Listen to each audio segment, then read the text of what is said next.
Merci, bienvenue donc pour la présentation de Factory 5. Donc nous, on est parti d'un constat à la base. On sait que le manufacturier, il n'a pas toutes les compétences pour réaliser son objet. On sait que certaines compétences, il les a à l'interne, d'autres compétences, il doit externaliser de toute manière pour pouvoir créer son objet vraiment pour que ce soit prêt pour le consommateur final. Donc comment ça fonctionne chez Factory 5 ? Donc on a le manufacturier qui veut créer un objet. Le manufacturier, il sait fraiser, nettoyer et mesurer, par exemple. Et par contre, il doit externaliser la programmation de ses machines, la maintenance, et puis l'analyse des données qui reviennent de ces machines. C'est là où intervient Factory 5. Donc Factory 5 essaye de se placer au milieu.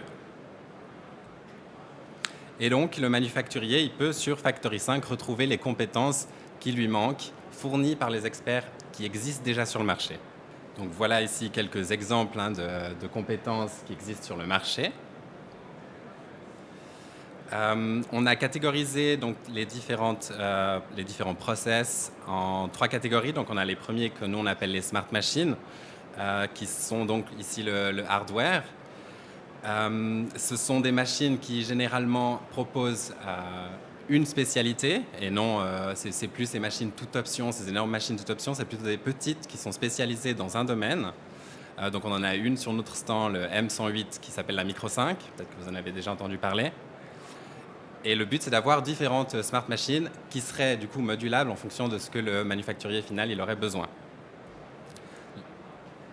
La deuxième catégorie, ce serait les process. Donc là, c'est plus un savoir-faire, un service que le partenaire va offrir à travers la plateforme, comme par exemple la maintenance ou de la programmation. Et enfin, la troisième catégorie, c'est ce qu'on appelle les applications Connect. Et là, en fait, c'est plus des applications qui permettent de gérer le tout, en fait, de pouvoir connecter l'ensemble.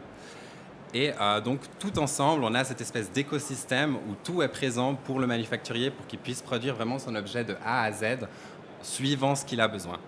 Donc, bien évidemment, cette plateforme ne pourrait pas fonctionner sans des partenaires, qu'on a aussi différenciés en catégories. Donc, si je commence peut-être par les fournisseurs, qui seraient peut-être les plus simples à comprendre. Donc, on a un shop qui est réservé exclusivement aux membres de la Factory 5. Les fournisseurs proposent uniquement des produits qui sont soit liés aux smart machines qu'on a déjà sur la plateforme ou des produits connectés d'industrie 4.0. Donc on est vraiment très orienté vers l'innovation. Ensuite, on a par exemple les institutionnels qui, eux, sont des institutions qui soutiennent les entreprises, qui essayent de les développer, que ce soit par soit le partage de connaissances, soit par des prêts ou des bourses, etc. On a les partenaires applications. Là, par exemple, maintenant, on est partenaire avec une société belge qui a déjà plus de 4 millions d'utilisateurs et qui, on est avec eux en train de développer des solutions différentes, comme par exemple une IoT Box pour pouvoir récupérer les informations des machines. Et enfin, la dernière partie, c'est la partie Smart Factory. Donc là, c'est des partenaires qui, eux, ont un process particulier, qu'ils connaissent et qu'ils ont envie de développer pour que ce soit une machine très petite, très compacte, très innovante et qu'on pourrait effectivement moduler suivant les différents process en fonction de ce que le client final aurait besoin. Donc comment ça se passe au niveau des informations, puisque les informations elles sont toutes réunies sur une même plateforme et puis dans l'industrie manufacturière on sait que c'est quelque chose de très sensible les informations. Donc si on prend l'exemple des banques, même si on a son compte à la Raiffeisen et qu'on va retirer de l'argent à l'UBS, ça ne veut pas dire que l'UBS a accès à toutes nos données. Ça ne veut pas dire qu'ils sont au courant de tout ce qui se passe sur notre compte. Chez Factory 5, ça fonctionne de la même manière. Donc ça va directement, pour le process en question, ça va directement vers le partenaire qui a besoin. Ça, c'est un peu la vision qu'on a à moyen terme. Donc, on a déjà la Micro 5, donc la première machine tout à gauche. Donc, ça, elle est présente sur nos stands. C'est une microfraiseuse 5 axes qui a été développée initialement par la HE-Arc. Elle consomme quasiment 10 fois moins d'énergie que les machines, les microfraiseuses traditionnelles.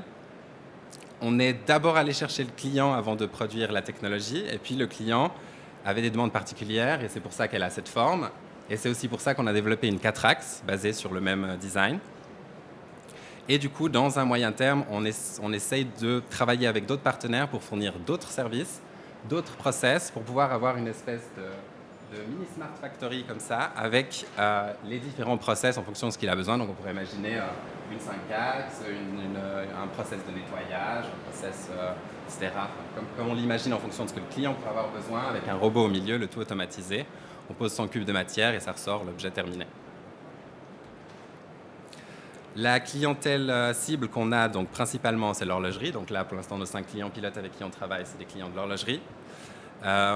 On travaille aussi beaucoup avec la micromécanique. On a été aussi approché par des bijoutiers, des joailliers, et puis par le médical un peu aussi. Ce qui est intéressant pour nous, pour ce qui est bijouterie et joaillerie, ce serait d'essayer d'aller voir plus loin et puis de différencier notre modèle d'affaires en fonction de ces plus petits commerçants qui pourraient, par exemple, prendre chez eux une de ces smart factories et du coup produire directement chez eux, ce qui leur permet de réduire énormément leurs coûts et aussi de pouvoir personnaliser au maximum pour le client, en fait, au final.